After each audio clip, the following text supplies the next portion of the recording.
A lot of businesses think that direct mail doesn't work, but it's not the mail, it's the message and the method. Here's what a lot of people don't know. 56% of consumers say that print marketing is the most trustworthy of all marketing.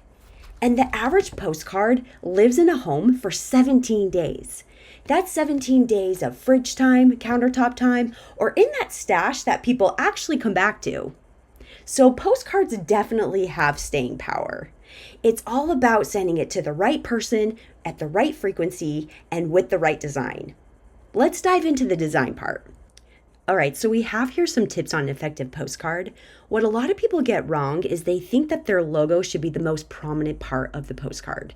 But it's not about you, it's about the customer. So what you want to make really prominent is a headline that focuses on them and the benefit that reading this postcard and learning more about your service is going to have for them. That should be the main point of focus. So having a really strong headline with a good tagline, your logo still needs to show up on it and obviously contact information, but first you got to pull the reader in or the household owner in to actually want to engage with the postcard. The imagery you have on the postcard is also very important. Having images that are very compelling, that draw someone in. Before and after can be really effective, or just any kind of picture that shows and displays your service. Then what you want to do is have a really compelling offer, something that's going to cause people to actually want to take action, and then have really clear what the action is that you want them to take. Make sure your website's on there in some regard.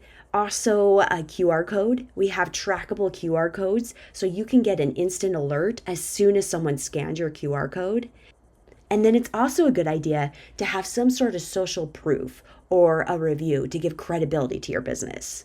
So those are the key elements of a postcard. We also recommend that you could try different postcards and then see what gets the greatest return. That A/B testing can really give you a good feel of what's going to draw people in to take action on your postcards.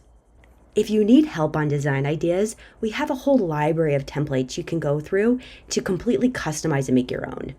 We also have an in-house professional design team where you can order custom designs made just for you.